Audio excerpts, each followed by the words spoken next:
ફરી એક વખત ગરમાવો. રાજુ કરપડાના તીખા નિવેદન બાદ રાજકીય વર્તુળોમાં ચર્ચાનો વિષય બન્યો છે. રાજુ કરપડાએ સીધી ટકોર કરતા કહ્યું છે કે ગોપાલ ઇટાલિયા ક્યારેય પણ આમ આદમી પાર્ટીને ઊંચાઈ સુધી નહીં લાવી શકે. નમસ્કાર, હું છું સોનાલી પુત્રી કાવ્યા શાહ. ચલો જાણીએ આગળ રાજુ કરપડાએ શું કહ્યું છે. ગઈકાલે આમ આદમી પાર્ટીમાંથી રાજીનામું આપ્યા પછી ઘણા બધા તર્ક વિતર્કો થયા. ઘણા બધા લોકોના મનમાં એક સવાલ હતો કે રાજીનામું શા માટે આપવામાં આવ્યું. ઘણા બધા લોકોએ સૂત્રો દ્વારા મળતી માહિતીઓ સાચી અને ખોટી ક્યાંક ને ક્યાંક પીરસવાના પ્રયત્ન પણ કર્યા. ક્યાંક ને ક્યાંક ખેડૂતોના મનમાં પણ એક શંકા ઉઠી, ખરેખર વાસ્તવિકતા શું છે, શા માટે રાજીનામું આપવું જોઈએ. તો આજે પ્રેસ વાર્તાના માધ્યમથી, આપ સૌના માધ્યમથી ગુજરાતના તમામ ખેડૂતો સુધી રાજીનામાના કારણો પહોંચાડવાના પ્રયત્ન કરવાના ભાગરૂપે આજે આપણે મળ્યા. ખાસ કરીને જેલવાસ દરમિયાન આમ તો હું જ્યારે જેલમાં હતો ત્યારે ઘણી બધી પોઝિટિવ, નેગેટિવ તમામ પ્રકારની વાતો અંદર અને બહાર થઈ છે. ક્યાંક ને ક્યાંક મૂળમાં જઈએ તો રાજુ કરપડાની શરૂઆત ક્યારથી થઈ? તો 2017-18 થી ખેડૂત એકતા મંચના બેનર નીચે મેં જાહેર જીવનની શરૂઆત કરેલી. ત્યારથી ખેડૂતોના મુદ્દે લડવાનું ચાલુ કરેલું. 2021-22માં આમ આદમી પાર્ટીમાં જોઈન થયો. ત્યાં પણ ખેડૂતોના મુદ્દે જ હું લડીશ આવી શરતથી જોઈન થયેલો. 2025ના એન્ડ સુધી, એટલે કે હળદરની ઘટના સુધી આમ આદમી પાર્ટીમાં પણ રહીને ખેડૂતો માટે મેં કામ કરવાના તમામ પ્રયત્ન કર્યા. આ સમયગાળા દરમિયાન ક્યાંક ને ક્યાંક જ્યારે હું બિન રાજકીય રીતે ખેડૂતો માટે અવાજ ઉઠાવતો ત્યારે પણ ખેડૂતોને પાક નુકસાનનું વળતર અપાવવામાં, જમીન સંપાદન થતી હોય તો યોગ્ય વળતર અપાવવામાં, હાઈ ટેન્શન લાઈન નીકળતી હોય તો એના માટે પણ લડાઈ લડ્યા. કચ્છમાં પણ લડ્યા છીએ, મોરબીમાં પણ લડ્યા, હળવદના ખેડૂતોને ન્યાય અપાવવા માટે લડ્યા, સુરેન્દ્રનગરના ખેડૂતોને 2018 થી 25 સુધીમાં પાક નુકસાનનું વળતર 5 વખત અપાવવામાં સફળતા મેળવી. મૂળી તાલુકામાં સિંચાઈનું પાણી સ્કાવરવાલ ખોલાવવા માટે સતત સંઘર્ષ કરી અને 3 વર્ષના અંતે સ્કાવરવાલ ખોલાવવામાં સફળતા મળી, જેના કારણે દર વર્ષે અત્યારે તળાવો ભરાય છે. આ વાત એટલા માટે હું કરી રહ્યો છું કે હું જ્યારે કોઈ પોલિટિકલ પાર્ટી સાથે નહોતો જોડાયેલો ત્યારે પણ ખેડૂતો મારી સાથે જોડાયેલા હતા. હું આમ આદમી પાર્ટીને મજબૂત બનાવવા માટે ક્યાંક ને ક્યાંક મને જે થયું કે કોઈ પાર્ટી સાથે હશું તો આથી પણ મજબૂતાઈથી લડાઈ લડી શકાશે, એટલા માટે આમ આદમી પાર્ટી સાથે હું 21-22માં જોડાયો. પરંતુ 5 વર્ષના સંઘર્ષ પછી છેલ્લે જ્યારે હળદરની ઘટના ઘટી તો મને થયું કે ખરેખર દિવાળીએ ખેડૂતો, નવા વર્ષમાં જે ખેડૂતો જેલમાં હતા, ખેડૂતોની સાથે હું પણ જેલમાં હતો. કરદા પ્રથા નાબૂદ કરાવવાની લડાઈ, ક્યાંક ને ક્યાંક લડાઈમાં સફળતા મળી. પણ દુઃખ એ વાતનું થયું કે જો રાજુ કરપડા કોઈ પાર્ટી સાથે જોડાયેલો ન હોત, જો રાજુ કરપડા બિન રાજકીય રીતે આ લડાઈ લડ્યો હોત તો કદાચ 307 જેવી કલમ અંતર્ગત ગુનો દાખલ ન થયો હોય. ક્યાંક ને ક્યાંક મને એવું દેખાણું કે બે પાર્ટીઓની રાજકીય લડાઈમાં અમારા ખેડૂતો ભોગ બન્યા. દુઃખ ત્યારે થયું કે જ્યારે ખેડૂતો અંદર હતા, 68 ખેડૂતો જેલમાં હતા, એનો પરિવાર ખેડૂતોની રાહ જોતો. મને ખેડૂતો જ્યારે પૂછે કે રાજુભાઈ જામીન ક્યારે મળશે, ક્યારે અહીંથી છૂટશું, જ્યારે ખેડૂત પૂછતા ત્યારે આંખમાંથી આંસુ આવી જતા. ક્યાંક ને ક્યાંક એ દુઃખ થતું હતું કે ખોટા કેસની અંદર 3 મહિનાની બદલે 3 વર્ષ રાજુ કરપડા અંદર રહેશે તો મંજૂર છે. પણ જે ખેડૂતોએ ક્યારે પોલીસ સ્ટેશન નહોતું જોયું, એ ખેડૂતોએ જેલમાં જવું પડ્યું. અને એ ખેડૂતોની પાછળ જે મહેનત કરવાની વાત હતી, એ ખેડૂતોને છોડાવવાની વાત હતી. તો જ્યારે આજે ઘણી બધી ગઈકાલથી હું જોઉં છું મીડિયા સામે આવીને સાફ સફાઈની વાતો આમ આદમી પાર્ટી દ્વારા પણ થઈ રહી છે. મારું સ્પષ્ટ રાજીનામું આપતી વખતે એક વાત હતી કે જે મોઢેથી પાંદ ચાવ્યા છે એ મોઢે કોલસો નથી ચાવવો. જે પાર્ટીને મજબૂત બનાવવા માટે થઈ અને ક્યાંક ને ક્યાંક મેં મારા પરિવાર કરતા, બાળકો કરતા વધારે સમય આપ્યો છે પાર્ટીમાં કે આમ આદમી પાર્ટીને મજબૂત બનાવી શકાય. આપ સૌએ અને ગુજરાતની જનતાએ જોયું છે કે વિસાવદરની ચૂંટણીમાં ગોપાલભાઈને જીતાડવા માટે હું પોતે ઉમેદવાર હોય એવી રીતે રાત દિવસ મહેનત કરી અને જીતાડવાના પ્રયત્ન કર્યા. જ્યાં સુધી પાર્ટી સાથે રહ્યો ત્યાં સુધી વફાદારીથી રહી અને પરિવાર કરતા વિશેષ મહત્વ આપીને પાર્ટીને મોટી બનાવવાના પ્રયત્ન થયા. પરંતુ હું જ્યારે જેલમાં ગયો અને જે મને કડવો અનુભવ થયો કે પહેલી મુદત હતી અમારી 27 તારીખે, જે દોસ્તો તર્ક વિતર્ક કરી રહ્યા છે, જે સફાઈની સુફિયાની વાતો કરી રહ્યા છે, અને ટૂંકમાં કહી કે 27 તારીખ 27/10/2025 ના રોજ પહેલું 12 ખેડૂતોના જામીન મૂકવામાં આવેલા. એનું પહેલું હિયરિંગ હતું 27/10/2025. વકીલો દ્વારા, પાર્ટી દ્વારા વાતો કરવામાં આવતી કે હાઈકોર્ટના સારામાં સારા વકીલ હાજર રાખવામાં આવશે. જેલની અંદર રહેલા ખેડૂતોને હું કહેતો હતો કે તમે આવતીકાલે છૂટી જશો, ચિંતા ના કરતા, આપણા સારામાં સારા વકીલો આવવાના છે. મને 27 તારીખે ખબર પડી કે પાર્ટી તરફથી સિંગલ વકીલ ત્યાં હાજર નથી રહ્યો. એકદમ નાના વકીલે દલીલ કરી છે અને ખેડૂતોના જામીન નામંજૂર થયા છે. ખેડૂતોએ જ્યારે મને પૂછ્યું પાર્ટી તરફથી વકીલ હાજર હતો, હું ખેડૂતોને જવાબ નથી આપી શક્યો. એનાથી આગળ વાત કરીએ કે જ્યારે ભાવનગર વાળો કેસ અમારા પર થયો, ક્યાંક ને ક્યાંક રાજુ કરપડાને જેલમાંથી બહાર કઢાવવાની જગ્યાએ પ્રદેશમાં રહેલા 1-2 વ્યક્તિએ રાજુ કરપડાને વધારે સમય ફસાવવાના પ્રયત્ન કર્યા છે. મને ફસાવે એનાથી મને કોઈ દુઃખ નહોતું, અફસોસ નહોતો.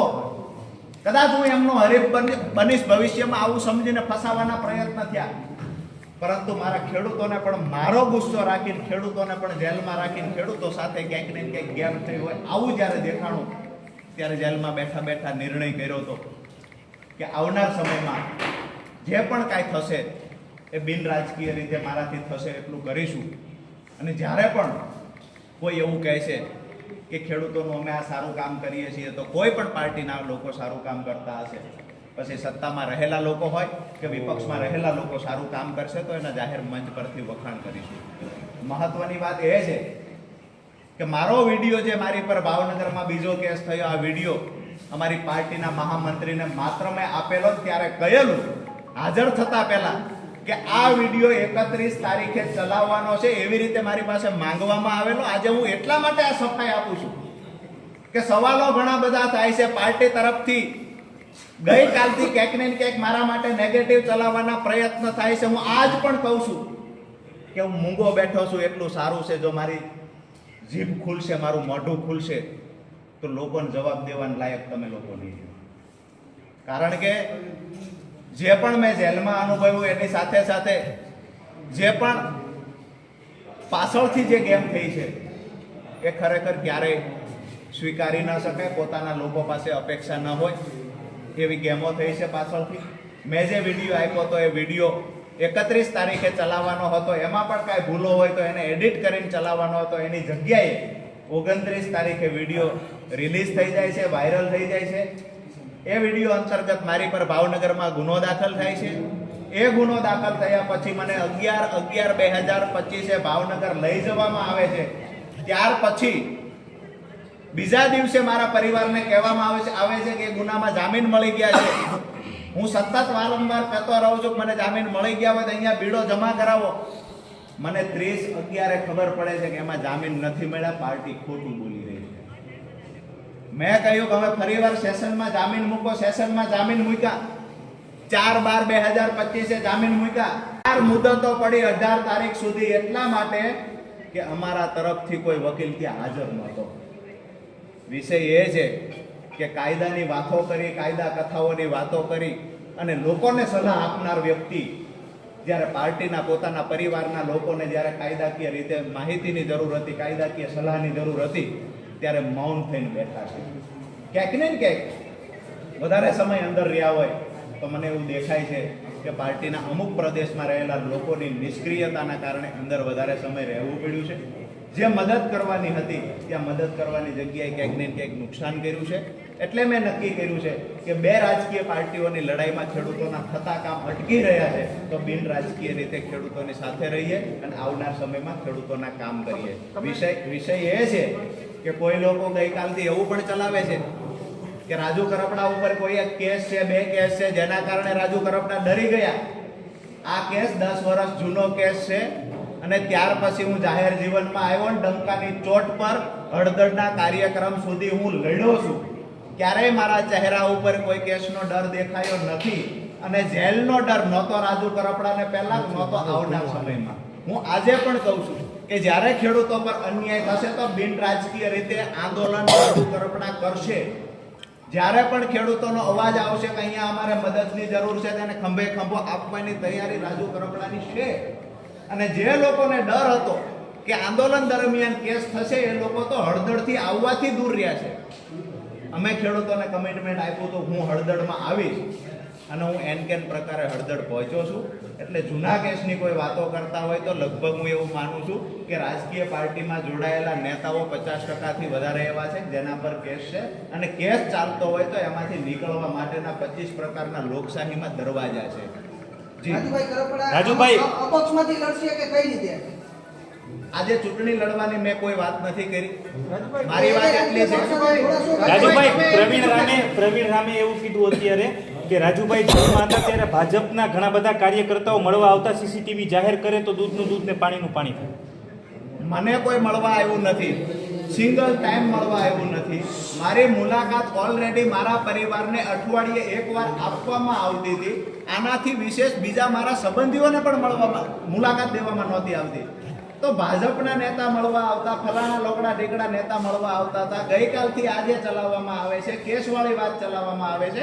મને ક્યાંક ને ક્યાંક એવું લાગે છે કે રાજુ કરપડા આમ આદમી પાર્ટીને મજબૂત બનાવવા માટે 2021 થી 25 સુધી કામ કર્યું ત્યારે રાજુ કરપડા સારો હતો. આજે રાજુ કરપડાએ કહ્યું મારે આમ આદમી પાર્ટી સાથે કામ નથી કરવું. તો રાજુભાઈ સ્વાભાવિક છે, તમે પાર્ટી મૂકી આમ આદમી એટલે સ્વાભાવિક છે કે અન્ય કોઈ પાર્ટીમાં તમે જાહેર જીવનના વ્યક્તિ છો, અન્ય કોઈ પાર્ટીમાં જોડાવાના છો કે કેમ? આ એક સૌથી મોટો સવાલ છે, એનો તમે ખુલાસો કરો. મારી ખુલાસા સાથે ખુલીને હું વાત કરીશ. કોઈ કુંડળીમાં ગોળ ભાંગવાની વાત નથી. આવનાર સમયમાં અત્યારે તો અમે નક્કી કર્યું છે કે બિન રાજકીય રીતે ખેડૂતો માટે લડશું. પણ એક વાત ચોક્કસથી કહું છું કે ખેડૂતોના સારા કામ થશે. ખેડૂતો માટે મેં સપના જોયા છે એ જો સત્તા પક્ષ પૂરા કરવા માટે તૈયાર હશે ને તો ડંકાની ચોટ પર સત્તા પક્ષની સાથે રાજુભાઈ પ્રવીણ રામે એવું કીધું છે કે રાજુભાઈનું બીડું કોણ જમા કરાવવા આવ્યું હતું એ સીસીટીવી જાહેર કરવામાં આવે. કોણ આવ્યું હતું તમારું બીડું જમા કરવા? મારું બીડું જમા કરાવવા મારા કાકા આવ્યા સત્તા પક્ષ અને મારા કાકા બીડું જમા કરાવવા આવે. એનાથી જો કોઈને વાંધો હોય તો સ્વાભાવિક છે સીસીટીવી જાહેર કરીને ચેક કરી લેવું જોઈએ. બીડો જમા પણ કરાવવા આવ્યા છે એની સિગ્નેચર પણ ત્યાં થતી હોય છે. મારો બીડો જમા કરાવવા રામકુભાઈ કાથડભાઈ કરપડા આવ્યા હતા જે મારા કાકા છે. રાજુભાઈ તમે પ્રદેશની વાત કરી, પ્રદેશના એક બે નેતા કોણ પાર્ટી સાથે તમે જોડાયેલા નથી. જે પ્રદેશના નેતાઓ છો અત્યાર સુધીના પ્રદેશના નેતાઓનો વર્તણૂક વિશે તો તમે વાત કરી કે ભાઈ કોઈ મળવા જેલમાં ન હોય, વકીલનું હોય, પણ પર્ટિક્યુલર જે આમ આદમી પાર્ટીના 5 ધારાસભ્યો છે, 4 ધારાસભ્યો, એ ધારાસભ્યોનું વર્તન કેવું રહ્યું? હેમંતભાઈ ખવા ભાઈ, અમારે ચૈતરભાઈ, આ લોકોએ સપોર્ટ આપવાના પૂરતા પ્રયત્ન કર્યા. ઈસુદાનભાઈ છે તો એના માટે પણ મને એવું નથી લાગતું એને પણ ક્યાંય નેગેટિવ કર્યું હોય. પરંતુ જે વ્યક્તિ માટે થઈ અમે રાત દિવસ મહેનત વિશ્વદરમાં કરી હતી એ માણસ એની ફરજ ચૂકી ગયા છે. 4.5 મહિના અમે લોકો જેલમાં રહ્યા. વારંવાર મેસેજો આપ્યા છે. અઠવાડિયામાં 3 ફોન અમારા પરિવારને થતા નિયમ મુજબ. આ 3 ફોનમાં અમે પરિવારને વારંવાર કહ્યું છે કે પાર્ટીને કહો અહીંયા કોઈ લીગલ વકીલને મોકલે. વકીલ સાથે અમારે ઘણા બધા સમાચારની આપ-લે કરવી છે. આજે દુઃખ સાથે કહેવું પડે 4.5 મહિનામાં એક પણ વખત વકીલ મુલાકાત જેલમાં પાર્ટી તરફથી ન થઈ. ગોપાલભાઈ પણ નથી આવ્યા. જી સોરી, ગોપાલભાઈ પણ તમારી સાથે કોન્ટેક્ટ નથી કર્યો કે મુલાકાત નથી? ગોપાલભાઈએ કોઈ કોન્ટેક્ટ ત્યાં તો નથી કર્યો, પણ અમને વચ્ચે જાણવા મળ્યું હતું પ્રવીણભાઈની મુલાકાત કરવાની ટ્રાય કરી, મુલાકાત ન આપી. મુલાકાત ન આપી એ ખબર ને એમને ટ્રાય કરી, એ પણ અમે જેલમાં ગયા પછી 2 મહિના પછીની ટ્રાય હતી. ઈ નહીં. 2 મહિના સમયગાળા દરમિયાન ક્યાં હતા? બીજું કે એને નથી આવવા દીધા, પરંતુ જે વકીલો પાર્ટી તરફથી છે, કમસે કમ વકીલોને તો મોકલવા હતા. એનાથી આગળ વાત કરીએ, અમારા કેસમાં શું ચાલી રહ્યું છે પરિવારને પૂછવાની ટ્રાય નથી થઈ. પરિવારે જ્યારે ફોન કર્યા છે તો એના માટે પણ જે વ્યવહાર ન કરી શકાય એવો બિહેવિયર થતા હોય છે. રાજુભાઈ, અને અગાઉ પણ જે આમ આદમી પાર્ટી જેમને છોડ્યું છે એમને સીધી રીતે ગોપાલભાઈ પર આક્ષેપ નાખ્યો છે કે ગોપાલભાઈ પાર્ટીના કાર્યકર્તાઓ સાથે સારું વર્તન નથી કરી રહ્યા. તમારો પર્ટિક્યુલર અભિગમ શું છે? આ વાત સાચી છે કે ખોટી છે? શું કહેશો? મેં પહેલા જ કહ્યું કે જે મોઢે પાંચ ચાવ્યા એ મોઢે કોલસો ચાવવાનો મતલબ નથી, પરંતુ પાર્ટીમાંથી જે લોકો ગયા છે એને ક્યારેય લગભગ બીજા કોઈની વાત નથી કરી. શા માટે એને તકલીફ છે એ મને સમજાતું નથી, પણ હું એક વાત ચોક્કસથી કહીશ કે ગોપાલભાઈ આમ આદમી પાર્ટીને ક્યારેય ઊભી નહીં થવા દે. રાજુભાઈ, અત્યારે તમે બોલ્યા કે આવનારા દિવસોમાં સત્તા પક્ષ સાથે જોડાશો, ત્યારે જ્યારે તમે જેલમાં હતા પ્રવીણભાઈ એવું કહે છે કે આ બધાય વાતું ચીતું પાયા ત્યારથી જ મંડાઈ ગયા હતા, ત્યારથી રાજુભાઈ ખૂબ જ ચિંતામાં હતા અને ત્યારથી જ એને બધું આ વ્યૂહરચના બનાવી નાખી હતી. પ્રવીણભાઈ એવું કહે છે કે રાજુભાઈ ત્યારથી ચિંતામાં હતા. મને તો ચિંતા એ વાતની હતી કે 4.5 મહિનામાં મારી પાર્ટીનો એક પણ વકીલ અહીંયા મળવા શા માટે નથી આવતો. મને ચિંતા એ વાતની હતી કે મારા ફાધર જ્યારે પાર્ટીના સંગઠન મહામંત્રીને ફોન કરીને કહે છે કે રાજુભાઈના સમાચાર છે કે તમારે કોઈએ જેલે મળવા જવાનું છે, મારા ફાધરને કહેવામાં આવે મનોજ સોરઠિયા દ્વારા ગોપાલભાઈના કહેવાથી કે રાજુ કરપડા જેલમાં બેઠા બેઠા ગમે એટલા મેસેજ આપે, અમે લોકો નવરા નથી, અમારે 50 પ્રકારના કામ છે. દુઃખ મને એટલે દુઃખ ને ચિંતા હતી એટલે જ ભાજપમાં આવી ગયા. રાજુભાઈ કરપડા આ સત્તા પક્ષ સાથે ક્યારે જોડાશે? આ ટૂંક સમયમાં જોડાશે? ઓફિશિયલી ક્યારે?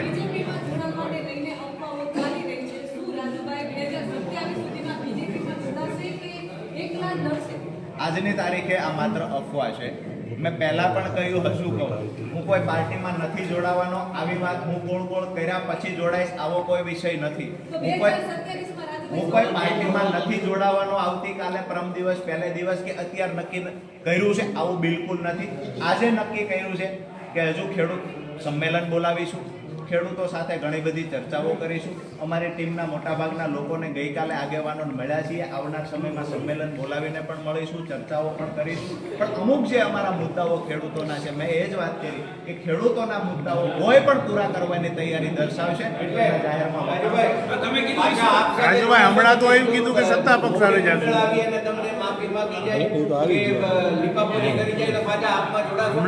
ગઈકાલે રાજીનામું આપ્યા પછી મને સિંગલ ફોન આવ્યો નથી એટલે એ કોઈ સવાલ ઉભો થતો નથી. એમને તમે ઈશ્વરભાઈને હેમંતભાઈના વખાણ કર્યા.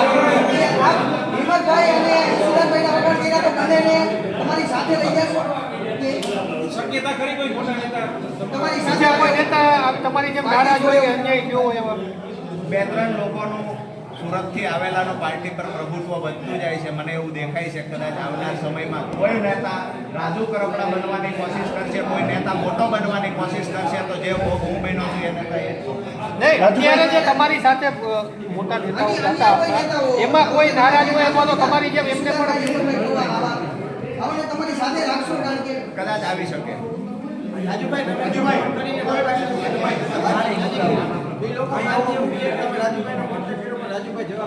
મારો મોબાઈલ સાથે છે. મને સિંગલ ફોન પાર્ટીના કોઈ વ્યક્તિનો આવ્યો નથી. માત્ર નાના કાર્યકર્તાઓની, જિલ્લા પ્રમુખોની તો એમના અઢળક ફોન આવ્યા છે. મારી સાથે અહીંયા બેઠેલા છે એમાં પણ સુરેન્દ્રનગર જિલ્લાના લોકસભા ઇન્ચાર્જ પણ છે, તાલુકા પ્રમુખો પણ છે, પૂર્વ પ્રમુખો પણ છે. ભાજપમાંથી કોઈનો ફોન આવ્યો છે? સ્વાભાવિક છે કે અમારી સાથે રહીએ છે. જિલ્લા પ્રમુખોનો આગ્રહ હોય પણ પ્રદેશ ટીમમાંથી કોઈએ મનાવવાના પ્રયત્ન કર્યા હોય. આવી ઘટના ગઈકાલથી લઈને અત્યાર સુધીમાં કાંઈ બની નથી. મેં પણ સાંભળ્યું છે. હે રાજુભાઈ, રાજીનામા બાદ ભાજપમાંથી ફોન આવ્યો છે? મને અત્યાર સુધી કોઈ ભાજપમાંથી ફોન નથી આવ્યો, પણ કોંગ્રેસના નેતાઓ વાયા કોશિશ કરે એવી રીતે ભાજપના નેતાઓ પણ વાયા કોશિશ કરે છે. મને ડાયરેક્ટલી તમે જેલમાં આવ્યા ત્યારે કોણે એવો પ્રયત્ન કર્યો? તમે કીધું પ્રદેશના 2 નામ છે, એ કયા 2 નામ છે કે જે ઈચ્છતા હતા કે રાજુભાઈ જેલમાં રહીએ?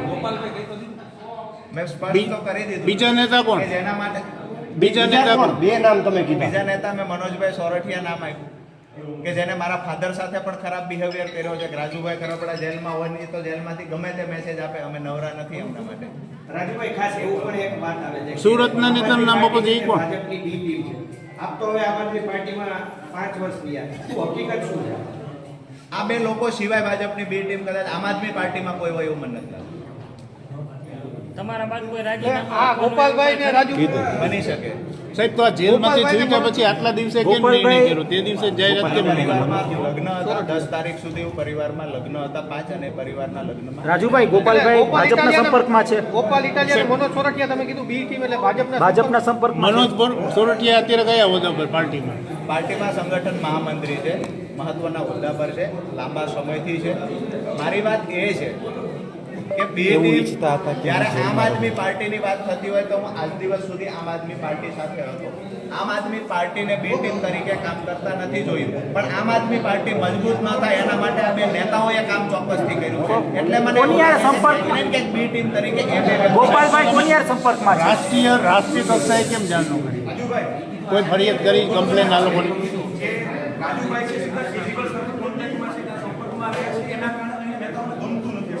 ત્યાર પછી જ ઈર્ષા ચાલુ થઈ, બિલકુલ ત્યાર પછી જ ચાલુ થયું છે. તો હવે તમે આ મુદ્દા વિશે શું વિચારો છો તે અમને કોમેન્ટ કરીને જણાવો. અત્યાર માટે બસ આટલું જ. ધન્યવાદ.